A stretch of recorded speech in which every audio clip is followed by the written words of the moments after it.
Ang isa sa napakahalagang halaman na medicinal sa ating garden ay ang tawag ay lantana camara, o ito'y tinatawag na kantutay sa Tagalog. Lantana camara. Tatlo kulay mo. Ito'y napakahusay sapagkat ang nilagang dahon nito, bulaklak o pwedeng samahan ng ugat, ay magandang inumin ng taong may trangkaso at ipangligo. Bukod pa sa iinumin, ipangliligo. Alam nyo ay pag nagkaroon ng pandemic, automatic na yung trangkaso ngayon, hindi na maiiwasan yan. Ay napakahusay nito na pangligo at inumin.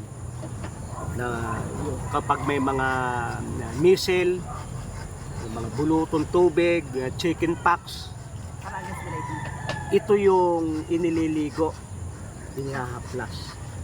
At ang isang maganda nito ay napakaganda sa mga problema sa bituka. Ang paraan pwedeng instant.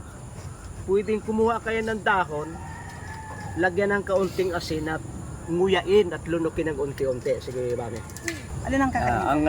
Ang magandang paraan, pinakamabilis, kung kailangan na ninyo at emergency, ay kukuha lamang kayo ng dahon, maging mura o mature, at inyong lalagyan ng kaunting asin at ngunguyain ng mabilis.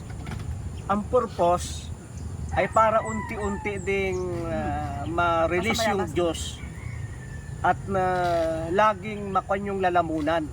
Maganda ito sa napapaos, mga tonsillitis, mga problema sa lalamunan. At siyempre, napakaganda nito hanggang tiyan, mga problema natin sa tiyan. Kahit na bloating, excess gas, ay nakakuha nitong lantana camara. Hinugasan ko siya kasi medyo siya kapitin ng alikabok.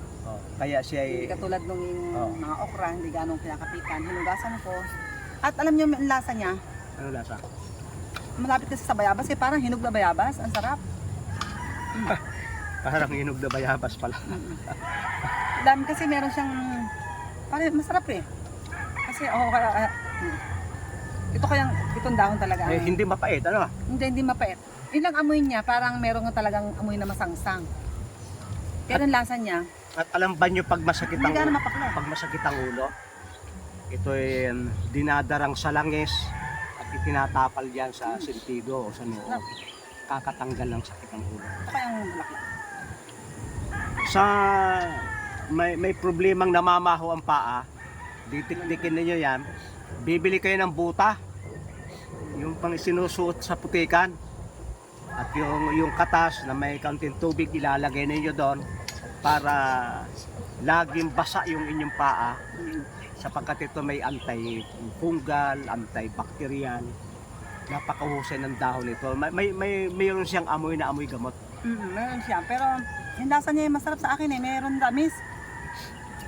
Kaya maganda po ito sa may sore throat, na antibacterial, yung mga gilagid natin na mayroong sugat. Maganda po ito. Maraming salamat sa inyong pagsubaybay sa Natural Wellness si Pastor Vito.